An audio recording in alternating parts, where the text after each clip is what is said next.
Estimados alumnos, hoy tendremos en esta clase tutorial el género del sustantivo en español.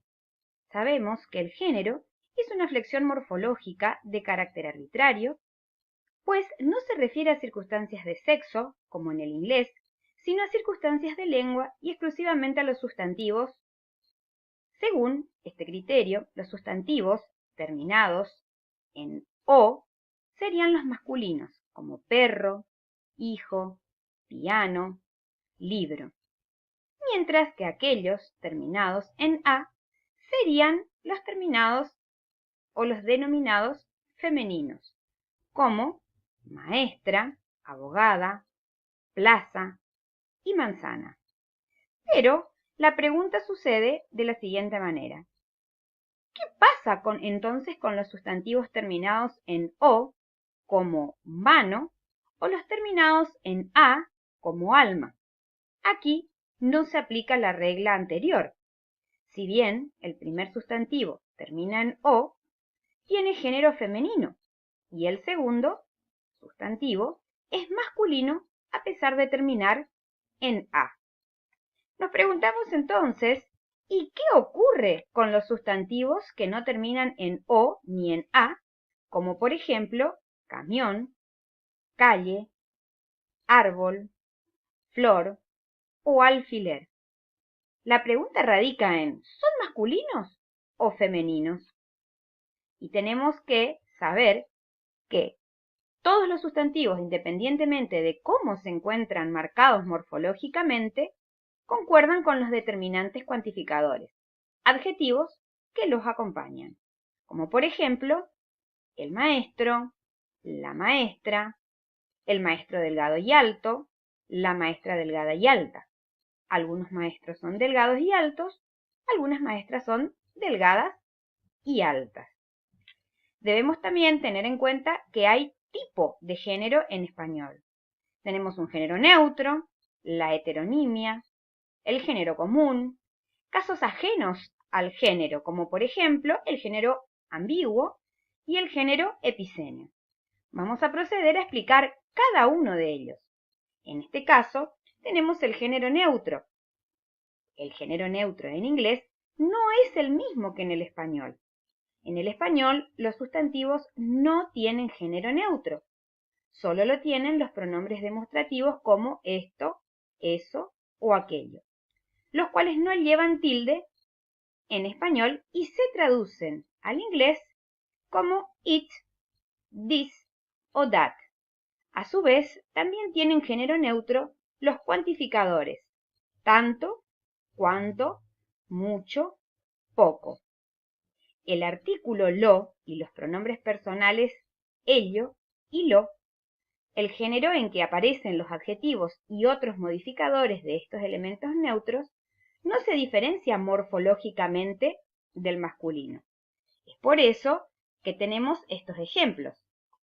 Eso fue lo que dije, ni más ni menos. Esto me confirmó algo que ya sospechaba. ¿Dónde escondiste mi mochila? Jamás lo sabrás.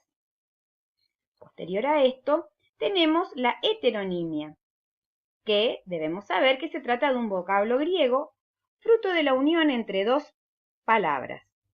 Hetero, que significa otro, el otro, y del sustantivo onoma, que significa nombre. Debemos saber que la heteronimia parcial es un sufijo que indica la variación del género entre el macho y la hembra, y puede ir desde una simple vocal diferenciadora, como por ejemplo o,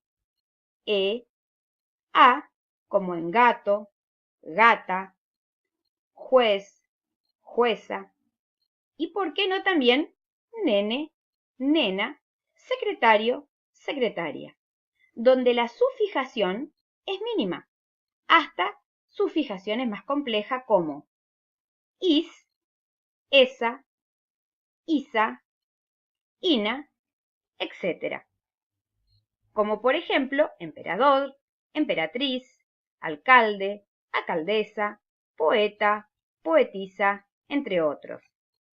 También tenemos que saber que hay una heteronimia total o completa, que se complementan con los sustantivos que adoptan una forma diferente para el masculino y el femenino, como por ejemplo, padre, madre, carnero, oveja, toro, vaca, y podemos agregar como caballero, dama, yerno, nuera. Es también importante mencionar que hay un género común. Los géneros comunes son sustantivos en cuanto al género que no experimentan cambios en su forma. Es decir, que este tipo de sustantivos guardan la misma forma para el género masculino que para el femenino, pero su género queda reflejado en los determinantes o los adjetivos que lo acompañan, como por ejemplo el artista, la artista, el cantante, la cantante, el docente, la docente, el testigo, la testigo, el taxista, la taxista, el amante, la amante, y por último tenemos casos ajenos al género, el género ambiguo. Este tipo de género es exclusivo del español. Los sustantivos ambiguos, en cuanto al género, pueden usarse indistintamente como masculinos o femeninos, para designar la misma entidad, generalmente inanimada y sin cambios en su significado primario. Por ejemplo, el mar, la mar, el azúcar, la azúcar, el vodka, la vodka. No obstante, vale aclarar que existen otros sustantivos de género ambiguo que aceptan tanto el género masculino como el femenino, pero con cambios radicales de significado. Tenemos como por ejemplo el parte, que es un informe, y también en otro significado un trozo o un pedazo. Eso tenemos por un lado. Después tenemos la editorial, que es la empresa que se dedica a publicar, y por el otro tenemos a un artículo, que puede ser el de la redacción de un diario. Después tenemos el pendiente, refiriéndonos a los aros, y la pendiente, que es una inclinación del terreno. ¿Sí? Pasamos también a el cura, que es el sacerdote de la Iglesia Católica, o la cura, que es la aplicación de remedios para una enfermedad. Podemos también ver que el guía se refiere a una persona que enseña y dirige, y mientras que la guía, también, conjunto de pautas que sirven para orientarse. Vale aclarar que se ha sumado a estos géneros el último y más nuevo, que es el género epicenio. Entendemos por género epicenio a los sustantivos que, siendo masculinos o femeninos, designan personas o animales de los dos sexos. Por ejemplo, la víctima puede designar tanto a una víctima masculina como femenina. El personaje, que puede ser masculino como femenino. A ello le podemos sumar que el género se aplica también a animales, como por ejemplo la jirafa, el delfín, entre otros. En cuanto al sustantivo y su número, vale aclarar que podemos dividir a este en singular y plural. En cuanto a los ejemplos que podemos ver, en el caso del singular, tenemos a el árbol, la casa, y el plural referido a los árboles y las casas. Entendemos que el número es una propiedad gramatical característica de los sustantivos, los pronombres, los adjetivos, los determinantes y los verbos. Todos ellos se presentan también en singular y plural. Vale el ejemplo que ustedes ven en la diapositiva. Ahora tenemos algunos casos especiales para la formulación del plural. Tenemos los nombres terminados en vocales a, e, o, acentuadas, que forman su plural agregando S al singular. Como tenemos o como vemos el ejemplo de sofá, sofás, café, cafés.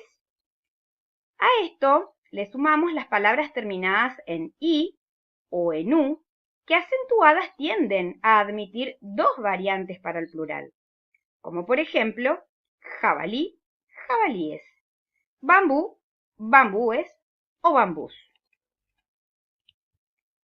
Algo que debemos considerar de tenerlo presente es cuando dos sustantivos se escriben por separados, pero constituyen una unidad léxica en la que el segundo elemento aporta información determinativa, solo se marca el plural. En el primero, por ejemplo, buques, escuela, años luz, hombres rana, niños prodigio, peces espada, sofás cama. Acá tenemos que los sustantivos macho y hembra se pluralizan, tampoco cuando modifican a otro sustantivo. Por ejemplo, los sustantivos, que queden claros, deben modificar a otro en el caso de que se refieran a animales. Repito, macho o hembra, como por ejemplo, las panteras, macho, los murciélagos, hembra. Esto es todo, espero les haya servido y cualquier cosa a su servicio.